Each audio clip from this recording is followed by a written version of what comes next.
Yeah, put every... Yeah, I know. I love the show, too. Yeah, thanks very much. I'll tell Albert you said hello. Yeah. Dude, I'm trying to make a bet here, all right? Okay. Everything on Rampage. You know, well, judging by the information I got, it's a lock. Dude, don't judge me. Just put everything... I'll be the judge of that. All right. Well, he's got the win.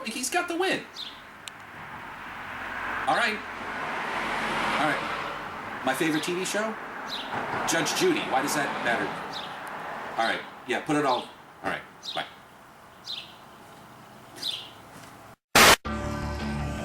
Let's go.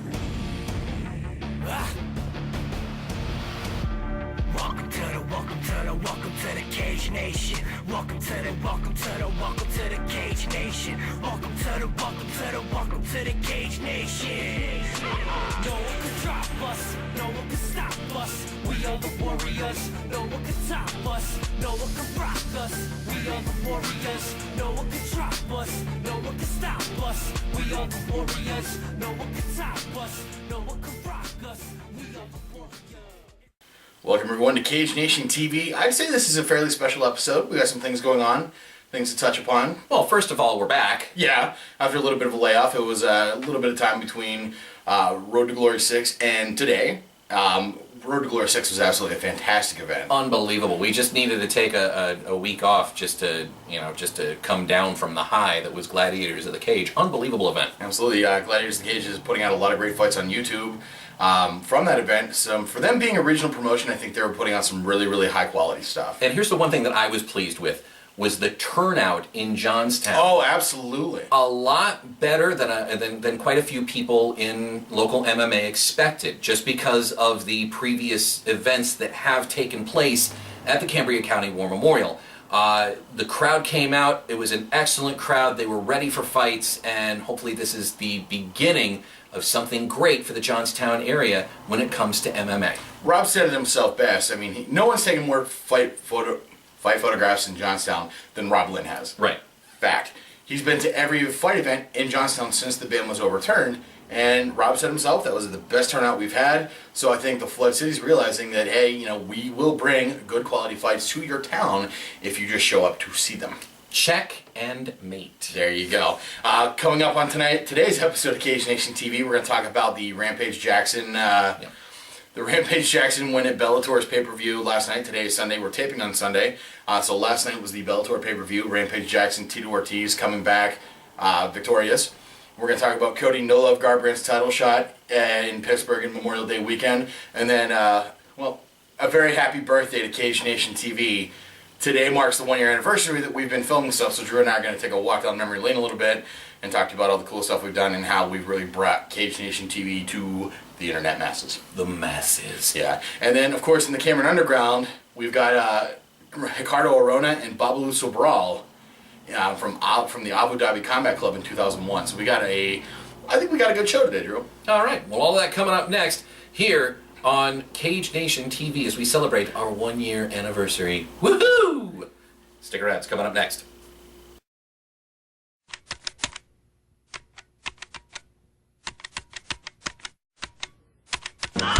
Don't worry about remote signal blockage again. Introducing the Top Mount. This low-profile shelf is perfect for placing your cable box where you can use it. The easy-to-install lightweight shelf is designed to fit behind almost any flat screen TV, with or without a wall mount. The Top Mount is perfect for easy access to cable boxes, game consoles, and DVD players. Don't have your signal blocked again. Order your Top Mount today at thetopmount.com. Welcome back to Cage Nation TV. Drew Shannon, Albert Cameron. Your elected official and the Prime Minister's soul. Why am I the Prime Minister's soul?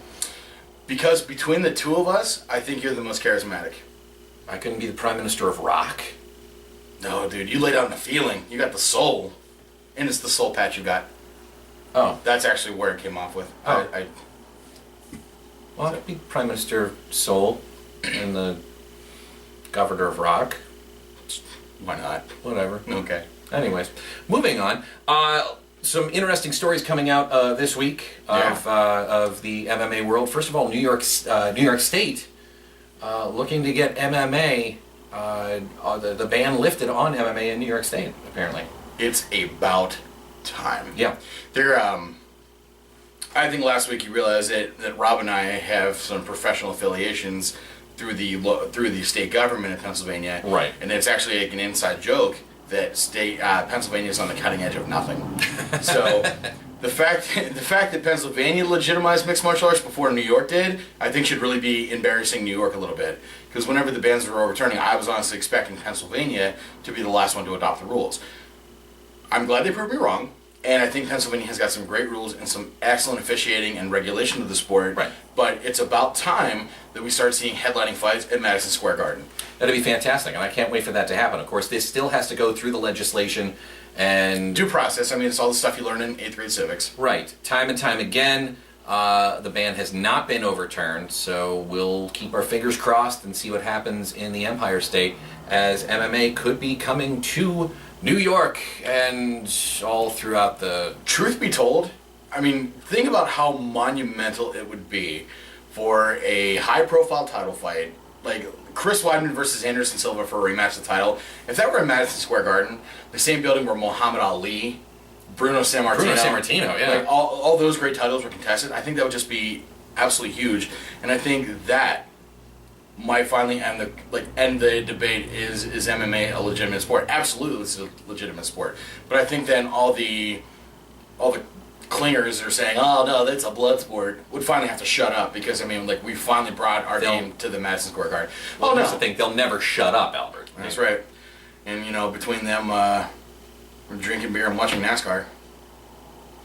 Oh, now you're gonna piss off the NASCAR fans. My parents are actually NASCAR fans. Okay. Yeah, that was a weird childhood. Yeah. Anyway. Moving on. Okay. All right, so topic 1. Well, I guess this would be topic 2, because we just started off with topic 1.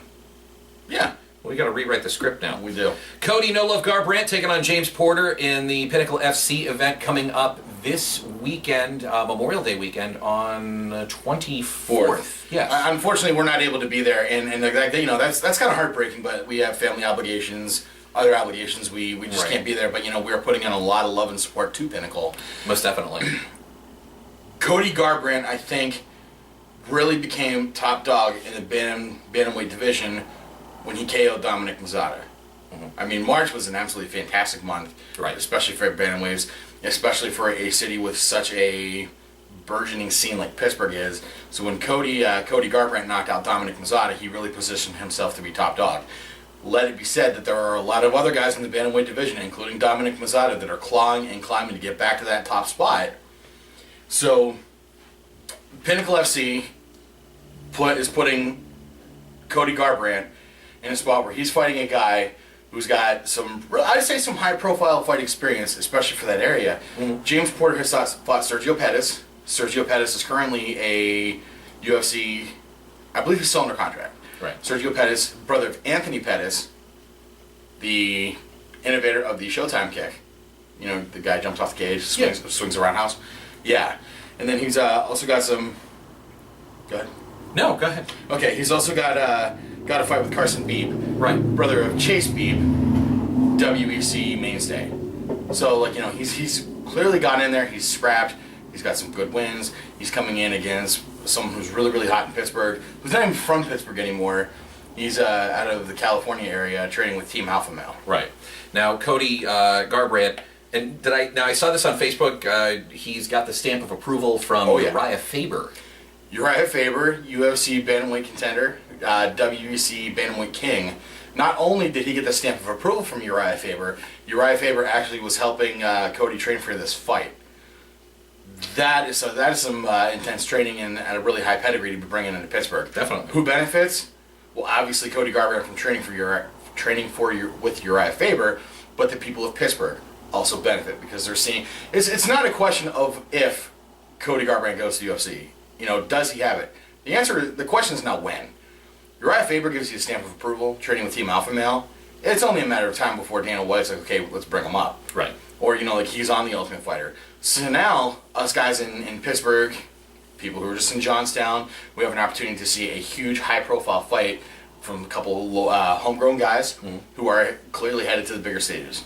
It's going to be an incredible evening of fights, and that one is going to be definitely one to watch, and we will we'll try to have results for you as they become available. Yeah. Also, Him too. yeah. Also on the card, do want to mention the Death Star. I love that nickname. Karma Worthy, Alec Homan, and Jamie Chesney, our good friend Jamie. Karma Worthy was so impressive his last go-around at Pinnacle that Boss Rutan and Inside MMA actually picked it up. Boss Rutan himself, El Guapo, former king of Pancrase, is talking about how much he enjoys Karma Worthy's footwork and that incredible knockout he got. Well, it comes from Boss Rutan. I mean, that definitely says volumes. Absolutely. Alec Homan, of course, no stranger to Pinnacle. And then Jamie Chesney, who is in a winning momentum. Of course, there's two things that Pennsylvania does very, very well, and I've gone over this ad nauseum. One, our amateurs are no joke. Two, I don't think anyone does women's MMA like we do. We do an excellent job, and I'll tell you what, best of luck to everyone involved. And again, we wish we could be there, but there were certain obligations that needed to be met on our part, just personal obligations, and unfortunately we can't be there. But we'll be there in spirit, and we'll be cheering everybody on, and good luck to everybody. Absolutely. All right, Quentin Rampage Jackson last night getting the decision victory over King Mo Lawal. Controversial fashion, to say the least. Do you remember how much trouble I got? And you remember the bag of poop I got the last time I put Rampage on blast? Yeah. Yeah, that was fun. Yeah. You're going to do it again, aren't you? I'm going to try not to. Okay, good. I'm going to try not to, but Rampage got the decision. A lot of people are crying foul that the judges weren't watching the same fight as what the rest of us were. But regardless, the decision was submitted to the Athletic Commission. Rampage Jackson did get the decision win over King Mo Lawal. Here's the part that kind of irritates me about this whole situation. Okay. Rampage won. He won the light heavyweight tournament. He is the winner. The reward for winning that tournament is you get an immediate title shot against the champion. Rampage really essentially does not care about the title shot as much as he cares about the rematch with Lawal. Don't you think that's kind of insulting to the other guys in the tournament who would probably give up life or limb to get that title shot? Just a little bit. I mean, to me it's just a little insulting. Playing devil's advocate, Rampage Jackson's also saying that he trained with Neil Emanuel, with Antonio McKee. Antonio McKee, of course, being an International Fight League veteran. And, Emmanuel Newton. Emmanuel Newton, he's the current Bellator champion. Both of them trained with Antonio McKee, and they're saying they've trained with each other. Now, I know it's incredibly difficult for guys who train together to fight each other for those kind of stakes because, is there an unfair advantage? Is there not? It becomes kind of gray. Right. Still, I can see where that's incredibly insulting. Well, there was also some pre-fight antics at the weigh-ins. There's always a pre-fight antic. Those a bit of a shoving match, and they almost had the fight right then and there. Well, they almost fought again after the fight was over. Yeah. They started shoving each other again. So, now are they? See, I don't watch TNA. right. Are they both still involved with the organization? Yes. So there's still. Last I heard, Rampage is getting ready to go back to TNA to do a program. I haven't seen King Mo in TNA in a long time. Okay. But, considering that Tito Ortiz hit Rampage with a sledgehammer before their first fight was going to happen. Well, that was going to be my next question. The pre-fight antics, the post-fight antics, was it leading up to, possibly something in TNA Impact for a program for them to work on? Was it a shoot? Was it a work? I would hope that Bjorn Rebning is smart enough to not put his legitimacy at stake for something like that. Right. That would, in my eyes, completely bastardize any substance that the Bellator program has, just to set that up. Just asking the question. Yeah. So, that doesn't necessarily mean that's... No, that's not the case. I was just kind of curious about that, because it just seemed kind of, you just don't do that. And then, of course, whenever you hear the word fixed in mixed martial arts, you kind of, the hairs in the back of your neck stand up, because I know we're all ready to defend, no, we're a legitimate sport. Right. Tito Ortiz beats Alexander Shlemenko last night, and then it comes up, well, isn't Shlemenko endorsed by Punishment Athletics, the athletic company that Tito Ortiz owns? Again, we don't know. I haven't looked into it enough to really... It's pure speculation. I haven't looked into it, given enough substance, but the fact is, the hubbub is out there. They're talking. So, I mean, this is Bellator's pay-per-view, and what is the mistake we made that we said that Bellator made the last time they tried to do a pay-per-view? They worked too hard to hang up a pay-per-view on Rampage and Ortiz, and I think that's what they did last night. And I mean, I'm glad they got it off the ground. And I'm glad they're on pay-per-view. Right. It's fights we get to watch. I mean, any fight is a good fight, but I think with Rampage not winning the title shot as much as he wants the rematch, Tito and Flamenco, I think the first pay-per-view is a little tainted. Well, any fight's a good fight. I don't know. I think we were watching some fights before we started. Where are those? Are they over here? Yeah, they're over there. Can I just... Absolutely. Honest to God. Why you have these, I have no idea. Let me try to bring them up here. We've got the Extreme Fights Volume 1, which apparently... There is no Volume 2. There is no Volume 2. And Cage Fights Brutality, where on the back of the box it says, see who gets the glory and who gets a trip to the hospital. Why do you have these? Back in the day, I used to work for Trans World Entertainment. Yeah, you work for Suncoast. I worked for Suncoast, and those two fight DVDs were on like serious clearance. And I'm like, any fight's a good fight, and then I bring it home and I see that garbage. And then you were proven wrong. And I was proven wrong. So I think we're actually going to break those down sometime on Cage Nation TV and really show how bad those fights really are. Almost any fight is a good fight. I mean, when you've got a DVD that has the title screen, there's no stats, no nothing. It's just, hey, it's Andy versus Eddie, and then they go into the fight. You don't know who's who. You just see two guys kicking each other's ass, and that's Joe it. versus Joe. And they're it's legitimate. They're in a ring. They're fighting. It's not like bum fights. It's not like bum fights. It's not like, backyard wrestling or anything like that. These are legitimate. They are sanctioned. It appears. It's just terrible. The quality sucks. But moving on. Are we gonna take a break? We're gonna take a break. Okay. Coming up after the break, we're gonna talk about what the year has been like for Cage Nation TV. We've got the Cameron Underground, all that and more right here on Cage Nation TV. Drew. All right. Here's our commercial. Check out Extreme Fights. No, that's not it. All right. Here's our. Stick around. We'll be back. Since the dawn of furniture, there has been only one way to keep an infant from rolling off a couch or chair, and that is unsafely cramming cushions against the piece of furniture and hoping the baby doesn't work him or herself under them. Until now. Introducing the Zoster. The Zoster is a revolutionary infant safety product that easily wraps around a cushion to keep your baby from rolling off a couch or chair. The Zoster is made with a fleece material complete with a waterproof underneath to keep various liquids away from your upholstery. The Zoster is currently available in solid colors and pattern designs. You can order the Zoster online today at thezoster.com. Welcome back to Cage Nation TV. Of course, if you have children, the Zoster is a fantastic product to peace of mind. I think they're not just selling a great product that will keep a child from rolling off the couch. They're selling peace of mind. Attaboy, Warner's Innovative Solutions. And if you don't have children, you don't need it. Unless you've got a kid that you don't want rolling off the couch. There are more practical applications. They'll jump over it. Fair enough.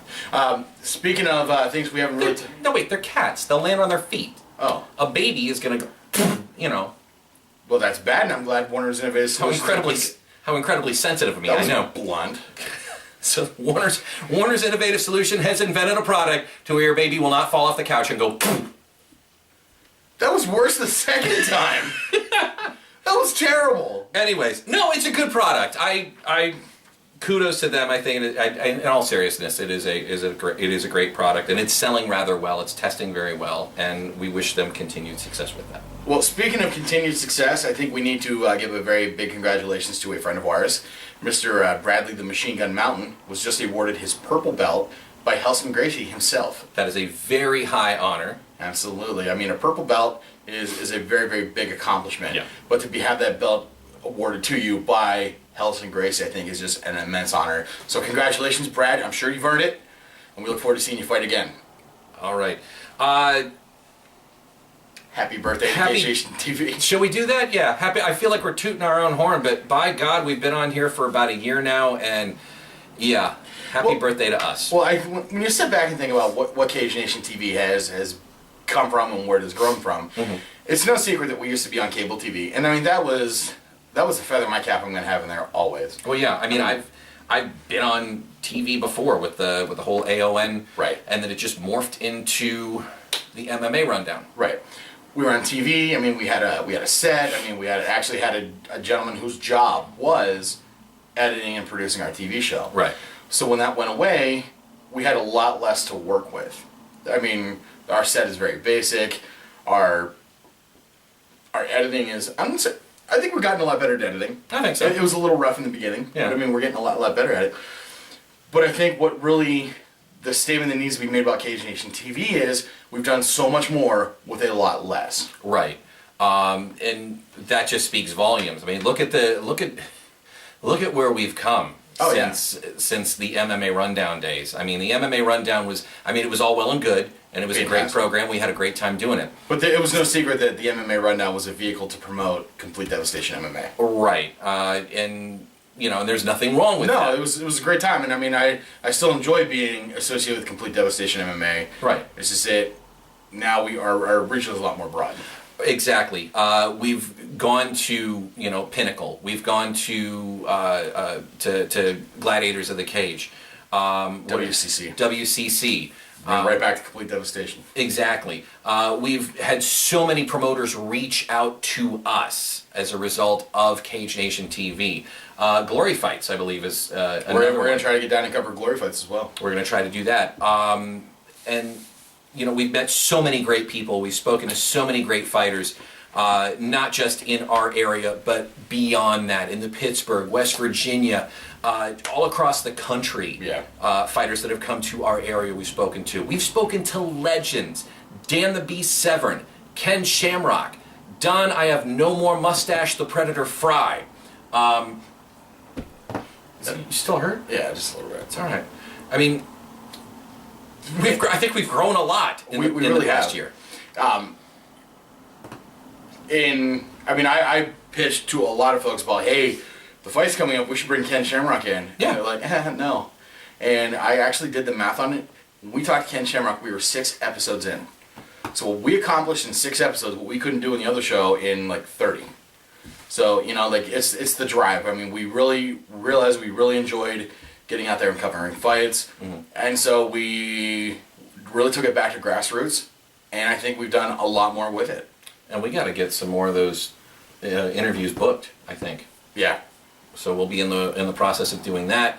And of course, covering regional, local, national fights is what we do. Yeah. And I think we're doing a damn good job. And in that past year, we've covered so many big things happening too. Like, you remember what happened July 19th? I don't think I need to say it. No, we don't You were need there. Yeah. But then July 20th, we were there for the first female fight in the major metropolitan area in the state of Pennsylvania. Right. Like, that in and of itself was monumental. We were there for the single biggest fight in Pittsburgh, Mazzata versus Garbrandt. Mm-hmm. We were there for that. And the reality of it is, we really need to thank everyone who's watching Cage Nation TV right now. Exactly. When it boils down to it, we're just 4 guys with a camera and a simple set behind us. And Are you seeing double right now? Rob and Kess. Oh, well, yeah. Yeah. When we go out to these events, we're just essentially 4 guys with a camera. When we go to the events, we're 4 guys with a camera. Right. When we're here, just 2. Yeah. Just doing the math for you. And it's such an honor for folks to allow us to be a part of their universe. They're the ones who are fighting. They're the ones who are training you. They really might not really need 2 guys with a camera in their face saying, hey, how do you feel? It's an honor to be a part of that and to be allowed in that universe. So, and they're not just fighters. A lot of those guys are friends of ours now. Oh, We've yeah. had great friendships along the way. And not just friendships with fighters, friendships with various promoters, with people that are involved in the business. other people in the media. And of course, the best part of it is that we get to work with our friends. Yeah. This is just something that has been, it's cool. It's a great gig if you can get it. I will say that right now. Getting to work with a very close personal friend of mine, getting to work with 2 other guys, Rob Lynn and Mike Kessling, whom without Kess, I wouldn't be in front of this camera right now. Neither of us would. Neither of us would. So shout out to Rob, shout out to Kess, shout out to you, my friend, for having me come on this journey with Right you. back at you. And here's looking forward to year number dose. So yeah, that was our little introspective into Cage Nation TV. It's really interesting to see like where that first episode was, like how rough it was. Yeah. You watch some of our like recap episodes of fights we've been to, the interviews we've talked to the Dan Severns, the world's most dangerous man, and it's really kind of surreal to look back at it. The world's most dangerous man is Ken Shamrock, not Dan Severn. Dan Severn, comma, the world's most dangerous man. Oh, we didn't put the comma in there. I was gonna make a comment about you being a grammar Nazi, but I couldn't spit it out without. I thought you were going to make a comment about comma worthy. And I'd be like, dude, kick your ass, man. Don't be dissing comma. Okay. So let's get into the Cameron Underground, Drew. Let's do that. Okay. So it's no secret that I've started taking jiu-jitsu for knowledge of the sport, for a health thing. You know, it's a fun exercise. So part of that jiu-jitsu training is I've become a lot more interesting in the grappling arts. Mm-hmm. So when I'm thinking about what I want to put on the Cameron Underground this week, well, it's not an MMA fight, but it's a grappling match between two great MMA fighters. The first one being Ricardo Arona, who is actually more famous for being picked up by Rampage and powerbombed on his head and getting knocked out by his own body weight. The other one being Renato Babalu Sobral, being kicked out of the UFC for holding onto a submission too long, so on and so forth. So we've got them from the 2001, which was 13 years ago, from the Abu Dhabi Combat Club, a grappling match between Ricardo Arona, Babalu Sobral, right here on the Cameron Underground. It's easy for you to say.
mixed jiu-jitsu, my friend. Yep. Ricardo Arona got the win over Babalu Sobral, but it's really kind of cool to see these grappling matches. I mean, Pat Johnson has gone up against some fairly high names in MMA at these grappling tournaments. So I mean, those are fun in themselves to watch. And we're looking forward to more incredible videos from the Cameron Underground in some future episodes. Well, then also speaking of congratulating Brad Mountain for getting his purple belt, Ryan Groon, who is one of my instructors, Ryan, Johnny, and Alec at Central PA Mixed Martial Arts, they recently got their affiliation with the Combat Submission Wrestling Systems with Eric Paulson. Eric Paulson, of course, being a multiple-time Shudo champion and just top-tier name in grappling arts. So congratulations, Ryan, and Central PA Mixed Martial Arts. And of course, they're already involved with Henzo Gracie. Yes, my jiu-jitsu class is a Henzo Gracie affiliate. So, I mean, Central PA Mixed Martial Arts, and this is not just a cheap plug. I mean, I've said this about Central PA Mixed Martial Arts way before I enrolled in classes. They've got so many diverse programs and so many great affiliations that, I mean, it is totally worth your money and in your investment into their classes because you're getting so much out of it. Because great affiliations, excellent instructors, and a fantastic learning environment. And I think that was most importantly when I was picking my school, was that where do I feel like I could go and learn most comfortably? And Central PA Mixed Martial Arts kind of spoke to me about it. Great guys there, I'll tell you what. Fantastic. That's going to do it for another edition of Cage Nation TV as we embark on another year of bringing you local, regional, national, international? Don't know. Nobody's offered to give us a plane ticket to go international. But hey, if that's the case, if somebody wants to do that, we're in. Yeah. I'll take a trip to Europe or Japan or whatever. I want to go to Japan and see Shudo. I don't know how the hell I'd get out of my other job to do it, but by God, we'd give it a shot. Make sure you like us on Facebook, follow us on Twitter. Of course, subscribing to YouTube is always a great idea. We're bringing the videos to you at that point. And then, again, thank you guys very, very much for the last year. I'm your elected official, Albert Cameron. Beside me, as always, the Prime Minister's soul, Drew Shannon. This has been Cage Nation TV. We'll see you next week. Bye. Let's go. Welcome to the Cage Nation. Welcome to the Cage Nation. Welcome to the Cage Nation. That's a wrap. Yeah. You know your shirt could be offensive to mothers. Yeah. It never dawned on me. Because if it wasn't for your mother, you wouldn't be here. So, you know what? Let's do something for all the moms out there.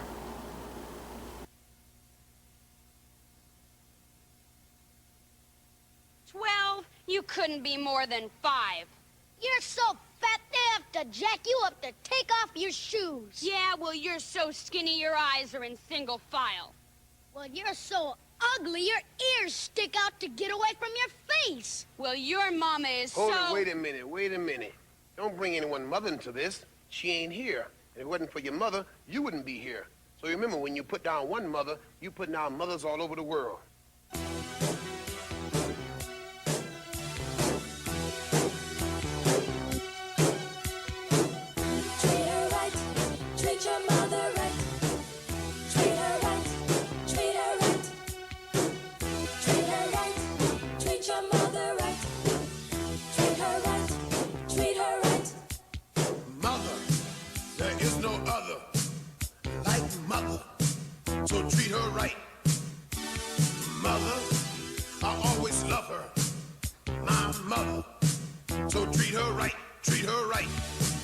For the moan and the miserable groan from the pain that she felt when I was born. Always for the oven with its burning heat, where she stood making sure I had something to eat. T is for the time that she stayed up nights and took my temperature when I wasn't feeling right. H is for the hard-earned money she spent to keep clothes on my back and try to pay the rent. I put on a face and every worry that I caused when I stayed out late. The last letter R is that she taught me respect, and for the room up in heaven that I know she'll get. Mother, there is no other like